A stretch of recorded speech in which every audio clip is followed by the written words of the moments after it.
All right, time for another mundane repair on the 135i. So the third brake light on these cars right here, right above the emblem and the license plate, from the factory comes with some really intense springs, and I guess I just found this out last week or 2 weeks back or so, that given enough time and sun damage to the plastic on the rear and also slamming the trunk lid, you'll eventually crack them.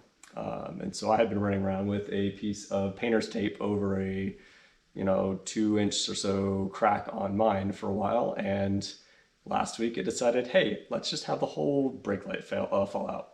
And so here we are. Today it's a pretty easy repair. Basically you end up having to remove this entire assembly that the carpeting for the trunk lid. And then you end up popping the brake light. This assembly will come out. And then unfortunately, BMW, I think it's like in 2011 or so, they revised the third brake light. And you can see on this one, my trunk lid's got a little notch in it. And you could probably see in there that, the light itself, the light assembly's got a notch. And so the replacement doesn't have that notch. It does, however, have a guiding kind of like a groove in it. So I don't know, BMW just being BMW decided to change things up. I'm sure there was a reason. We'll have to adapt the new brake light assembly for that. So to remove the little pop rivets, I'm just using some plastic interior disassembly tools. This one will probably what I'll end up using. It's just a nice little plastic tool so it doesn't scrape anything up. Just kind of wedge it into the pop rivet, pop it up a little bit, and then pull it out, and then we'll pull the carpeting off.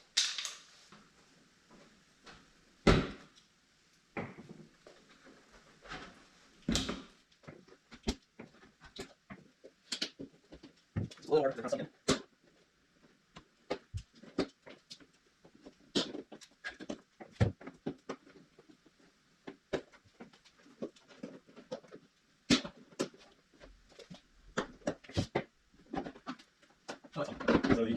Let's see.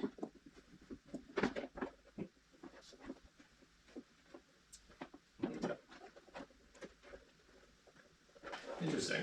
So that's kind of fun. So there is a emergency latch, basically in case you happen to get locked into your trunk somehow, that you can use a pull latch. And I didn't really think this one through. And it looks like in order to remove it, just push it in and then push that down. There you go. Learning things on the go. This wasn't mentioned in the repair manual. Whoops. All right, anyways, I like that, it's done. So now you can see we have access to, there's 4 nuts that we'll remove.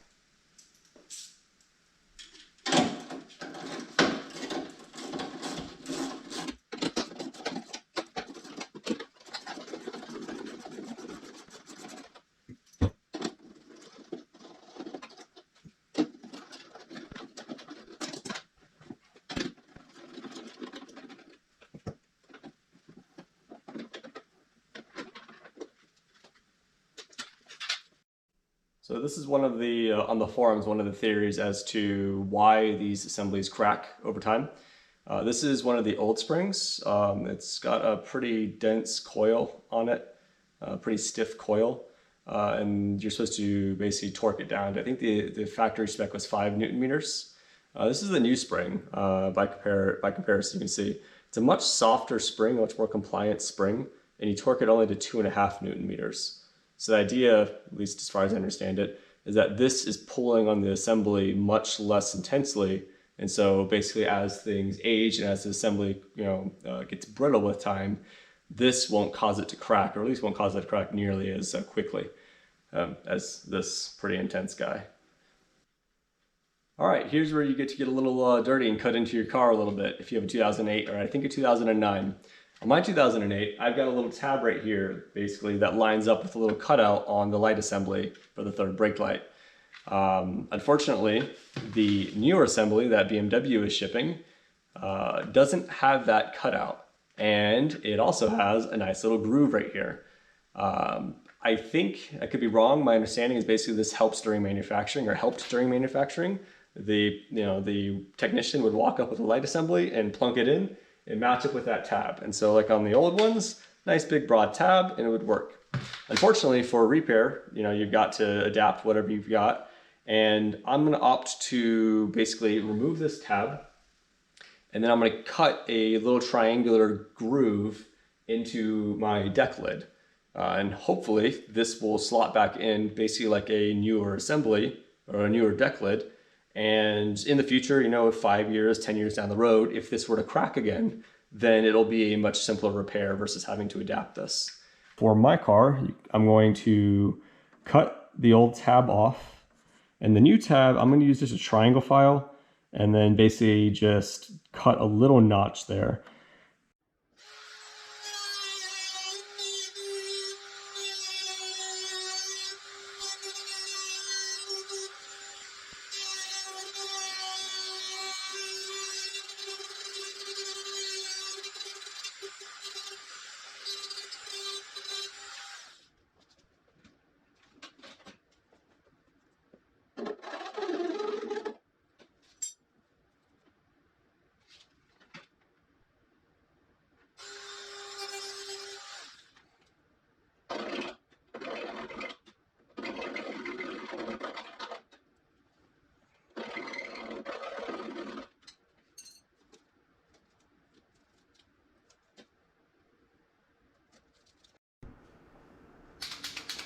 I'm just using a paint pen that I use usually to mark all my suspension bolts. If this was a visible area, then I would probably care and get, a body color matching paint pen from BMW. But nobody's gonna see this. So who would I be doing that for? All right. Now reassembly happens. And reassembly, unfortunately, now that this is out of the way, is pretty simple. First things first, you want to make sure that you grab the harness so you can plug this guy back in. I've learned enough over the times of doing stuff like this of, hey, the headlight assembly is in. Oh, I forgot to plug it in. Whoops. Second step, plug it in.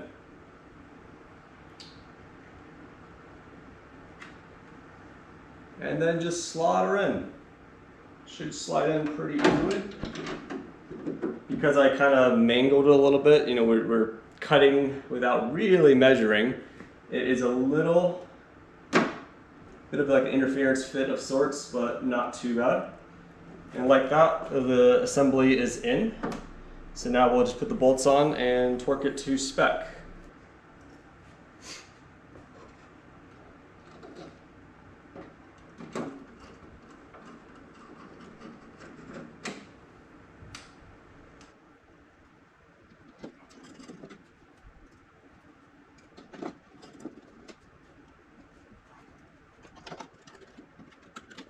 All right, so now we got all the screws or all the nuts in place with the springs. We're going to torque to spec. BMW specs 2.5 Newton meters from the inside out. We'll just cinch the nuts down to start.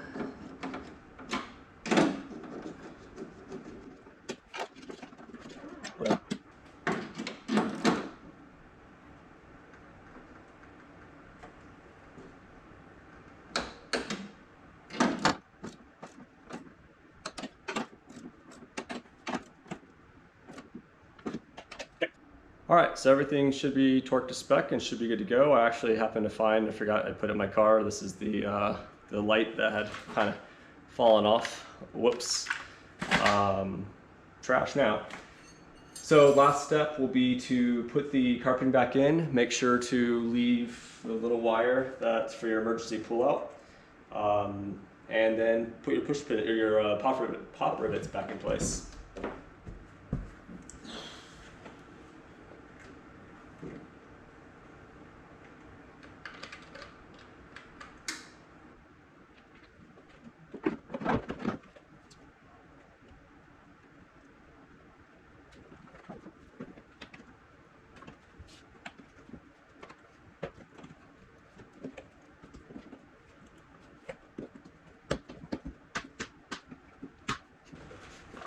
All right.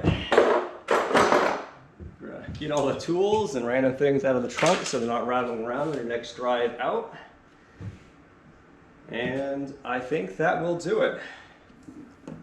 Emergency release is good to go.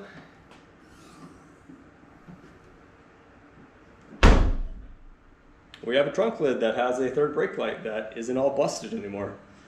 It's a marked improvement over having, you know, a bunch of painter's tape in the way. So hopefully the instructions are pretty clear for you. If you run into problems, let me know, but I think it's pretty straightforward. I think that really the biggest thing is just measuring when you do your cut, so that you don't have to do this twice and remove more material than you need to. So yeah, good luck with your repair, and I'll see you around.